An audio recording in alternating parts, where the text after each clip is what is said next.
వక్రతుండ మహాకాయ సూర్యకోటి సమప్రభ నిర్విఘ్నం కురు మే దేవ సర్వకార్యేషు సర్వదా గురుబ్రహ్మా గురుర్విష్ణుః గురుర్దేవో మహేశ్వరః గురు సాక్షాత్ పరబ్రహ్మ తస్మై శ్రీ గురవే నమః. శరదా శరదాంభోజ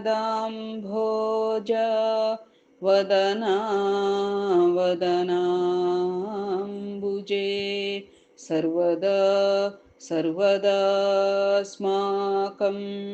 సన్నిధిః సన్నిధిం క్రియాత్. ఓం గం గణపతయే నమః. సద్గురవే నమః. శ్రీ మహాసరస్వత్యై నమః. ఓం ద్రాం దత్తాత్రేయాయ నమః. ఓం శ్రీ సాయిరామ గురుదేవ దత్త. శ్రీ స్వామి సమర్థాయ నమః.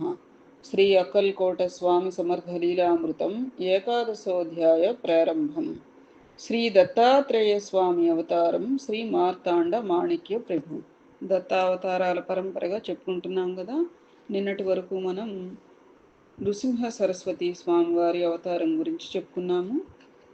నేడు మాణిక్య ప్రభు అవతారం గురించి చెప్పుకోవడానికి ప్రయత్నం చేద్దాం. విద్యాసాగర శ్రీ దత్తావతార పరంపరలో శ్రీ నరసింహ సరస్వతి అక్కల్కోట స్వామిగా అక్కల్కోట చేరుటకు ముందు దేశమంతటా పర్యటించుచు అవతరించిన వారు మార్తాండ మాణిక్య ప్రభువులు. వారు అపర దత్తావతారంగా వెలుగొందినారు. వారు కూడా అనేకమైన దివ్యలీలలను ప్రదర్శించినారు. చెబుతాను వినుము అని చెప్పసాగిరి. కర్ణాటక, మహారాష్ట్ర, ఆంధ్రప్రదేశ్ రాష్ట్రముల కూడలి అయిన గుల్బర్గా జిల్లాలో మాణిక్య నగరము వీరి తపోభూమి. వీరి సంస్థానం అదియే. గుల్బర్గా, కళ్యాణి, బీదరు అను 3 నగరముల మధ్యలో మణిచల అను త్రికోణాకార పర్వతము మీద ఈ సంస్థానం విరాజిల్లుతున్నది. 19వ శతాబ్దిలో కళ్యాణి నగరమునకు దగ్గర అధ్వంతిలో 22/12/1817 సంవత్సరమున శ్రీ మనోహర నాయకులు శ్రీమతి బయాదేవి అను దంపతులకు ద్వితీయ కుమారులుగా ఈశ్వరనామ సంవత్సర మార్గశిర శుద్ధ చతుర్దశి మంగళవారం నాడు శ్రీ మాణిక్య ప్రభువులు జన్మించిరి. దత్తాత్రేయ జయంతి అన్నమాట ఆ రోజున. ఆనాడే దత్తాత్రేయ జయంతి. వీరికి తల్లిదండ్రులు మాణిక్య అని నామకరణం చేసిరి. కానీ బంధువులు మిత్రులు అందరూ వీరిని రత్న అని పిలుచుచుండిరి. మానవునిగా జన్మించిన వీరు మానవాతీత అద్భుత అతి మానస క్రియలను ప్రదర్శించి చెప్పకనే తాము దత్తావతారులమని తెలుపుచుండెను. వారి లీలలు చూచి వీరిని ప్రజలు దత్తావతారులని గుర్తించి పూజింపసాగిరి. వీరి తల్లిదండ్రులకు 3 కుమారులు, 1 కుమార్తె. వారిలో మాణిక్య ప్రభు రెండవ వారు. మొదటి వారి పేరు హనుమంతు దాదా మహారాజ్. 3వ వారి పేరు నరసింహం. కుమార్తె కలిగిన కొలది కాలమునకే వీరి తండ్రి మనోహర నాయకుడు మరణించినారు. శ్రీ మాణిక్య ప్రభువులు ఎవ్వరి వద్దను చదువుకొనలేదు. వీరు స్వయంగా ప్రకాశమాన విద్యా వైభవోపేతులు. వీరి తండ్రి గారైన మనోహర నాయకుడే తన కుమారునికి ఉపనయనము చేసి గాయత్రి మంత్రోపదేశమును చేసిరి. అక్షరాభ్యాసమును కూడా చేసినారు. చిన్నతనము నుండి మాణిక్య ప్రభువులు మానవాతీతమైన లీలలను ప్రదర్శించేవారు. ఎల్లకాలము అడవులలో తిరుగుచూ పశుపక్ష్యాదులతో కాలం గడిపేవారు. అవధూత రూపమైన శ్రీ దత్తుడు యదుమహారాజునకు తెలిపిన విధముగా చిన్న పెద్ద తారతమ్యం లేక సృష్టిలోని సర్వ పదార్థముల నుండి తాము జ్ఞానమును సంపాదించితిమని శ్రీ ప్రభువులు చెప్పేవారు. అలాగే నడుచుకునేవారు. వారు చిన్న వయస్సులో ఉండగానే వాని సహచరుడు గోవిందుడను యాదవుల పిల్లవాడు ఎప్పుడు శ్రీప్రభువుల వారితో తిరుగువాడు. ఒకనాడు అకస్మాత్తుగా చనిపోయినాడు. మామూలుగా తనతో రాని గోవిందుని కొరకు వాని ఇంటికి వెళ్లిన ప్రభువులను చూడగానే వారి తల్లిదండ్రులు, బంధువులు బిగ్గరగా ఎడవసాగిరి. అప్పుడా ప్రభువు గోవిందా గోవిందా అని బిగ్గరగా పిలిచెను. నిద్ర నుండి లేచిన వాని వలె గోవిందుడు లేచి ప్రభువు వెంట వెళ్ళిపోయినాడు. చనిపోయిన వానిని బ్రతికించిన ప్రభువు యొక్క అద్భుత శక్తి, అద్భుత వార్త అంతటా వ్యాపించినది. దీనిని తెలిసిన వారందరూ శ్రీ ప్రభువు యొక్క ఈ లీలను చెప్పుకుని ప్రభువు దైవస్వరూపులని, సామాన్యమైన బాలుడు కాదని వారిని దర్శింపసాగిరి. మరి ఒక సందర్భములో శ్రీ ప్రభు మామిడి పండ్లు అమ్మే ఒక స్త్రీని చూచి మామిడి పండ్లు ఇమ్మని కోరెను. ఇదంతా మనం మాణిక్ మహారాజ్ చరిత్ర పారాయణ చేశాం కదా అమ్మా, జ్ఞాపకం వస్తున్నాయా ఈ కథలు? అందులకు ఆ స్త్రీ నీకు ఎన్ని పండ్లు కావాలి అని అడిగినది. శ్రీ ప్రభువు మేము స్నేహితులం 11 మందిమి ఉన్నామని అన్ని పండ్లు కావాలని అడిగను. ఆ స్త్రీ 11 పండ్లు ఇచ్చినది. కాలక్రమమున ఆమెకు 5 మంది సంతానం వరుసగా కలిగిరి. ఆమె ప్రభువు దగ్గరకు వెళ్ళి సంతానం ఇక నాకు చాలును, మీరు ఇచ్చిన వాగ్దానం అనుగ్రహం ఇక విరమించండి అని ప్రార్థించెను. ప్రభువు ఆమెకు అభయమిచ్చినారు. అటు పిమ్మట ఆ స్త్రీకి సంతానం కలగలేదు. ప్రజలందరూ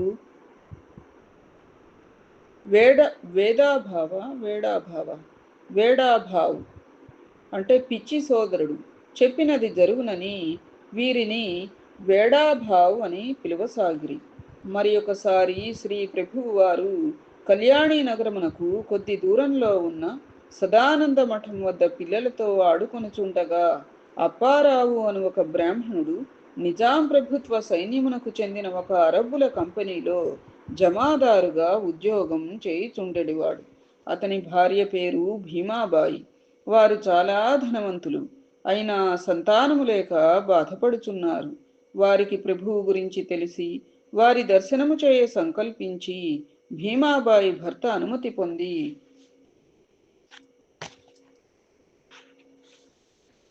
ఒక పల్లకీనెక్కి హైదరాబాద్ నుండి కళ్యాణి నగరమునకు బయలుదేరినది. ఆమె వెంట దాసీజనము, సిపాయిలు సహాయంగా బయలుదేరిరి. వారు ప్రభువు ఆడుకున్న స్థలమునకు చేరగానే అక్కడ ప్రభువు ఒక పిల్లవాడితో తగవులాడుచుండెను. వారు తగవులాడుట చూసి భీమాబాయి పిల్లలపైన ఉండు సహజ ప్రేమతో సిపాయిలను పంపి వారు ఎందులకు తగవులాడుచున్నారో తెలుసుకుని తగవును ఆపమనెను. సిపాయి వారి వద్దకు వెళ్లి కలహమునకు కారణమడగగా అంతవరకు దెబ్బలు తినుచున్న బాలుడు ముందుకు వచ్చి మేము బాలురము, మేము తగవులాడుకొనిదము, మాతో మీకేమిటి పని? నీకు నిజముగా తగవును నిలిపివేయవలననే కోరిక ఉన్నచో నేను వీరికి 8 గవ్వలను బాకీ పడితిని. ఆ పల్లకిలోని స్త్రీ నాకు 8 గవ్వలు ఇచ్చిన ఎడల ఆమెకు 8 బిడ్డలు కలిగెదరు అని ఆ బాలుడు పలికెను. సిపాయి భీమాబాయికి ఈ విషయం తెలిపెను.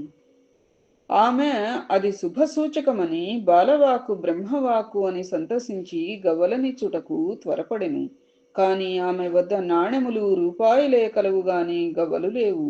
ఆమె గవ్వలకు బదులు రూపాయలను ఇచ్చేదనని అనగానే ఆ బాలుడు నాకు రూపాయలతో ఏమి పని, గవ్వలే కావలెను అని పలికెను. అంతా ఆమె గవ్వల కొరకు అందరినీ విచారించి పల్లకీ మోయువాని వద్ద నుండి తీసుకుని ఆ బాలునికి ఇచ్చెను. గవ్వలను తీసుకునిన ఆ బాలుడు నీకు 8 మంది సంతానం కలుగును అని పలికెను. అంత పిల్లలందరూ సంతోషంతో పరిగిడి వారి చోటుకు వెళ్ళిపోయిరి.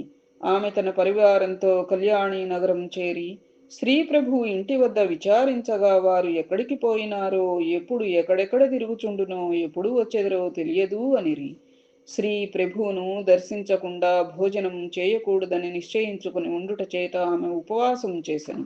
మరుసటి దినమున అక్కడ బ్రాహ్మణ సమారాధన చేసినది. కాని శ్రీ ప్రభువుల వారి దర్శనం కాలేదు. ఆ విధముగా 3 రోజులు ఉపవాసం చేసిన పిమ్మట ప్రభువునకు అనుగ్రహం కలిగి హఠాత్తుగా ఇంటికి వచ్చి తనకు ఆకలిగా ఉన్నదని తల్లిని ఏమైనా పెట్టమనెను.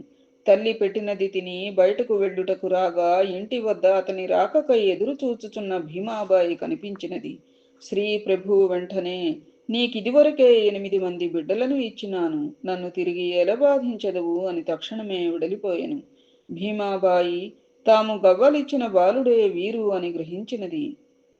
ఆనందముగా ఆ గ్రామంలో ఒక దినము గడిపి హైదరాబాద్ వెళ్ళిపోయినది. కాలక్రమమున ఆమె 8 మందికి తల్లి అయినది. ప్రభువు బాల్య స్నేహితులలో కాలాభట్టను వాడుగలడు. అతడు ఒకనాడు శంకర దేవాలయములో శంకరునికి బిల్వపత్ర పూజ చేయుచుండెను. బాలభట్టను అతడు వచ్చి పూజాభంగము గావించెను. కాలాభట్టు పూజ చేస్తున్నాడు, బాలభట్టు పూజాభంగం కాని చేశాడు. దానికై ఇద్దరును తగవులాడుకొనిరి. కాలాభట్టు శ్రీ ప్రభువు వద్దకు వెళ్ళి బాలాభట్టు తన పూజకు భంగం కలిగించనని చెప్పాను. దానికి శ్రీ ప్రభువు, నీవక్కడ పూజ ఎందుకు చేసెదవు, నిజమైన దేవునికి చేయరాదా నేను. అందులకు అతడు, నిజమైన దైవం ఎవ్వరూ నాకు అగుపించలేదు, నాకెవరు చూపించెదరు అని అడిగెను. అనగానే శ్రీ ప్రభువు అతన్ని కన్నులు మూసుకోమనెను. వానికి జటాజూటధరుడైన శంకరునిగా ప్రభువులు దర్శనమిచ్చినారు. అమితమైన ఆనందముతో నాటి నుండి శ్రీ ప్రభువులను శంకరునిగా భావించి బిల్వపత్రములచే అర్చించడివాడు.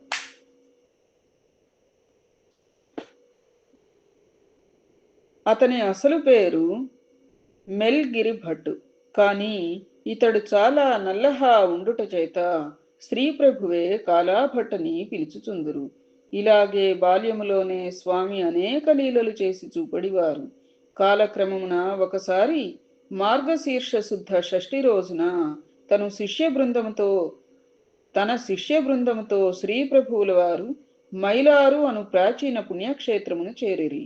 అది 108 తీర్థములు ఉన్న క్షేత్రం. అచ్చట పెద్ద ఖండోబా దేవాలయం ఉన్నది. శ్రీ ప్రభువుల రాకతో అనేక మంది భక్తులు రాసాగిరి. అక్కడ వారికి 2 లాభములు కలిగినవి. ఒకటి ప్రభువుల దర్శనం, రెండోది తీర్థస్నానం. అక్కడనే వెంకమ్మ గారు మొదటిసారిగా ప్రభువులను దర్శించి తమ సర్వస్వము అర్పించి శరణాగతి చేసినారు. ఆమె శ్రీ ప్రభువుల వద్ద తల్లిగారి వద్ద ఉంటూ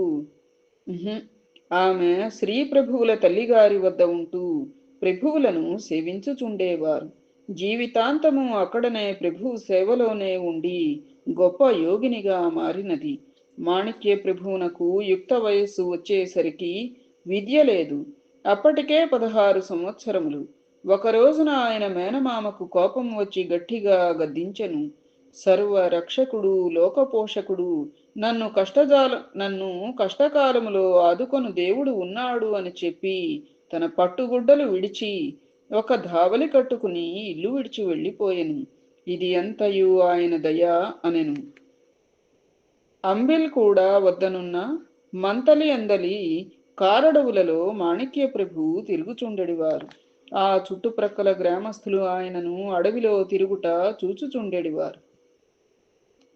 పట్టుబట్టలు విడిచి ధావలి కట్టుకుని ఇల్లు విడిచిపోయాను అంటే పరోక్షంగా ఆయన సన్యాసం స్వీకరించినట్లుగా కదూ. ఆ చుట్టుప్రక్కల గ్రామస్తులు ఆయనను అడవిలో తిరుగుట చూచుచుండెడివారు, కాని మరలా అదృశ్యమగుచుండెడివారు. ఒక్కొక్కసారి గుర్రమునెక్కి మంతలి గ్రామమునకు వచ్చి ప్రజలతో కలిసిమెలిసి మాట్లాడి మరలా మాయమగుచుండెడివారు. శ్రీ మాణిక్య ప్రభు తల్లి తనయుని చూడవలనని కాంక్షతో బాధపడెడిది. ఒకరోజు బిడ్డను వెతుకుటకై మంతలి వెళ్ళెను, కాని పని జరగలేదు. ఆమె అలసిపోయి దుఃఖముతో నిరుత్సాహములో మునిగిపోయెను. అకస్మాత్తుగా శ్రీ మాణిక్య ప్రభు దర్శనమిచ్చెను. అంత ఆమె ఆ బిడ్డను కౌగలించుకొనెను. ఆమె ఆనందమును పట్టలేక ఆనంద భాష్పములను ప్రవాహము వలె కార్చెను. ఈ వార్త అంతటా వ్యాపించెను. అంత జనులు శ్రీ మాణిక్య ప్రభు దర్శనమునకు గుంపులు గుంపులుగా చేరిరి. చివరికి మంతలి గ్రామం పవిత్ర పుణ్యతీర్థమాయను.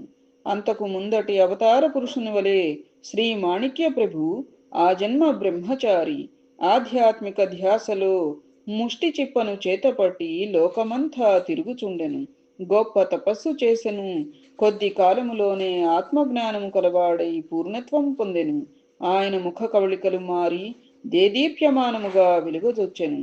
ఆయన నోట వచ్చు ప్రతి మాట దివ్య జ్ఞానమై ఉండెను. ఆయన మరాఠీ, పర్షియా, కన్నడ భాషలలో మాట్లాడేవాడు. ఆధ్యాత్మిక చర్చలలో శంకరాచార్య సముడు. ఎంతటి పండితుడినైనా తన విజ్ఞానవాదనతో వశపరుచుకునడివాడు. ఆయన ఖ్యాతి నలుదిశలా వ్యాపించగా యావత్ భారతదేశం నుండి ప్రజలు తీర్థయాత్రికులుగా, భక్తులుగా వచ్చెడివారు. వారి సమస్యలకు సమాధానమును పొందుచుండెడివారు. వారి కష్టములను తీర్చి, వారి బాధలను తొలగించి, వారికి ఊరట కలిగించెడివారు. లౌకిక ఆధ్యాత్మిక సమస్యలు తీర్చెడివారు. ఆయన శక్తులు అద్భుతములు.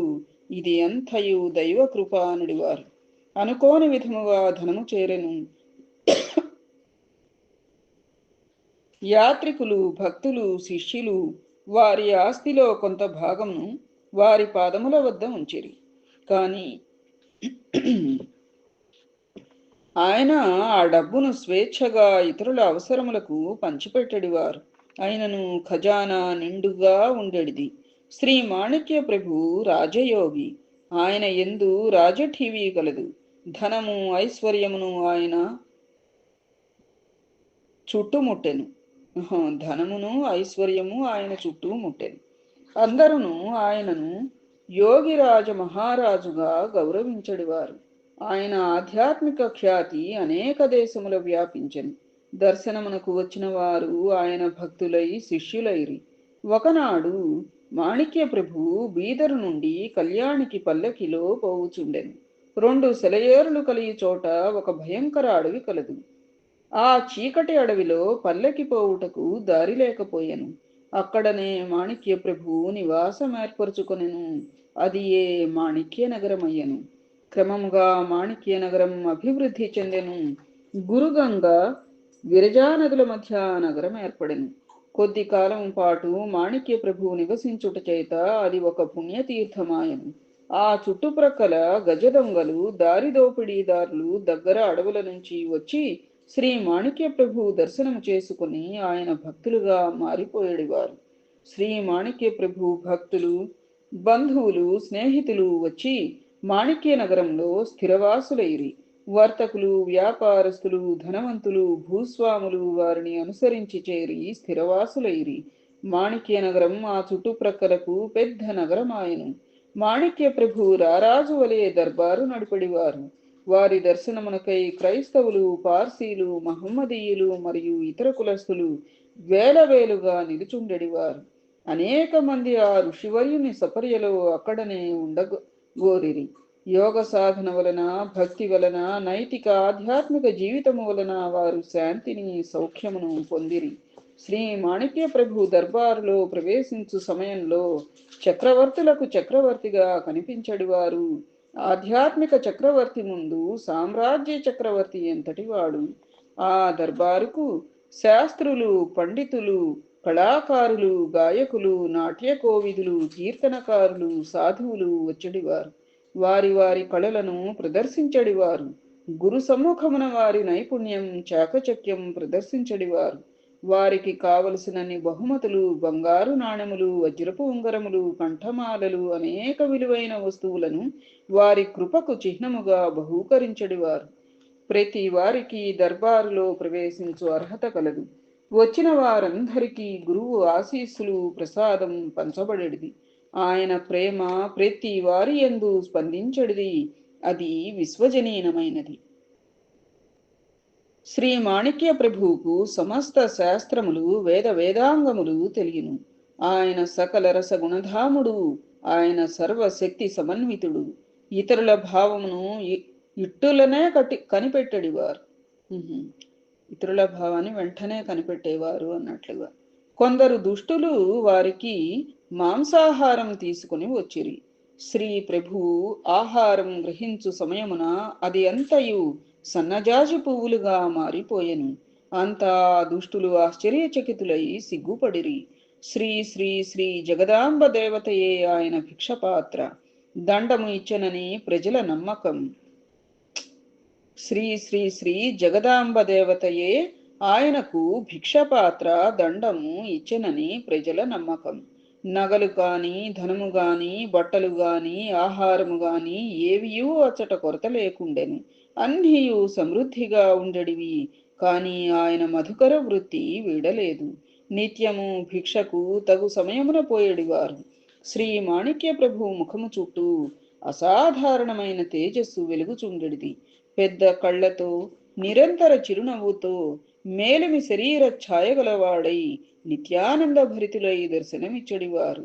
మృదు మధుర భాషి, సౌమ్య సౌందర్య ప్రవర్తన ఆయన ఆనందమయ ఐశ్వర్య ముక్తి అవతారం. ఒకనాడు శృంగేరి పీఠాధిపతి శ్రీ శంకరాచార్య మాణిక్యనగరం విచ్చేసిరి. వారిని ఆహ్వానించుటకు మహోన్నతమైన ఏర్పాట్లు శ్రీ మాణిక్య ప్రభువు చేసిరి.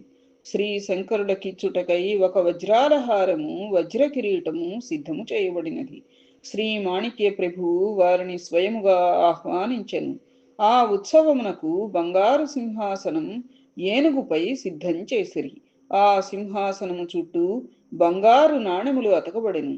శ్రీ శంకరాచార్యులు ఆ వైభవోపేతమైన ఏర్పాట్లకు ఆశ్చర్యచకితులైరి. శ్రీ మాణిక్య ప్రభువు వారిని జగద్గురువుగా గౌరవించెను. 10 వారముల పాటు జరిగిన ఆతిథ్యమునకు శ్రీ శంకరులను వారి సాన్నిధ్యమునకు శ్రీ ప్రభువును ఆనందించిరి. శ్రీ మాణిక్య ప్రభు యొక్క జీవితయాత్ర చివరి దశలో వారి సమాధికై తగిన స్థానమును చూచుకొనిరి. రహస్యముగా ఉంచినప్పటికీ ఆయన సమాధి దినమును నిశ్చయించుకొనిరి. శ్రీ మాణిక్య ప్రభు నగర పరిపాలనకు కావలసిన ఏర్పాట్లు అన్నీ చేయబడెను. ఆ దినమున తమ్ముని కుమారుడైన మనోహరుని పిలిచెను. ఆయనకు తన జపమాలను, శాలువను ఇచ్చెను. మార్గశిర ఏకాదశి దినమున క్రీస్తు శకం 1987 అంటే 1865 అని చెప్పి తన 48వ సంవత్సరమున జీవ సమాధిలో ప్రవేశించిరి. గురు ఆజ్ఞానుసారం ఆ సమాధి ప్రవేశ ద్వారం సీలు వేయబడినది. జ్ఞానేశ్వర మహారాజు వలె శ్రీ మాణిక్య ప్రభువు కూడా జీవ సమాధి చెందెను. యోగ శక్తితో పరమపురుషునిలో ఐక్యమొందెను. ఆయన సమాధి వార్త దేశమంతటా వ్యాపించెను. అన్ని మతములు, కులములు, జాతులు, భక్తులు వేలాదిగా వారికి అంతిమ నమస్కారం తెలుపుటకై బరువైన హృదయములతో అక్కడకు విచ్చేసిరి. దత్తాత్రేయ సంస్కృతి వివిధ దేశముల వ్యాపించెను. ఈ సాంప్రదాయ పునర్జన్మకు శ్రీ మాణిక్య ప్రభు ముఖ్యముగా బాధ్యులు. ఆయన లక్ష్యమును, భాషణమును సరిపోల్చ వీలు లేదు. మత సామరస్యము, ఐక్యతను భక్తులలో ఏర్పరచి వారిలో ప్రేమను ప్రసరింపచేసి వారిని కష్టసుఖముల యందు ఆదుకొనడివారు. అనేక భాషలలో వందల కొలది కీర్తనలు రచించెను. అవి భక్తి జ్ఞాన బోధలందు పేరు ప్రఖ్యాతులుగాంచి నేటికిని వ్యాప్తి నందినవి. ప్రతి కీర్తన యందు ఆయన పేరు అంత్యమున చరణ భాగముగా చేర్చబడెను. అక్కల్కోటకు చెందిన శ్రీ స్వామి సమర్థనకు శ్రీ మాణిక్య ప్రభు సమకాలీకుడు. వారి ఆధ్యాత్మిక శక్తిని ఎంతో శ్లాఘించడివారు.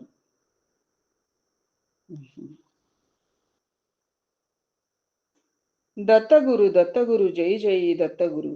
ఇది విద్యాసాగర శ్రీ నిత్యానంద యోగి సంవాద రూపమున శ్రీ దత్తాత్రేయ సంప్రదాయ శిష్య పరంపరలోని శ్రీ శ్రీ శ్రీ స్వామి విఠలానంద సరస్వతి మహారాజ్ విఠల్ బాబాజీ విరచిత శ్రీ అక్కల్కోట స్వామి సమర్థ లీలామృతం ఏకాదశోధ్యాయం సంపూర్ణం.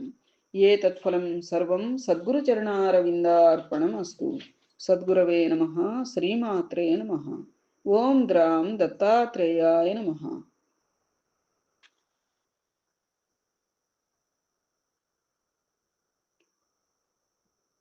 శుభం భూయాత్.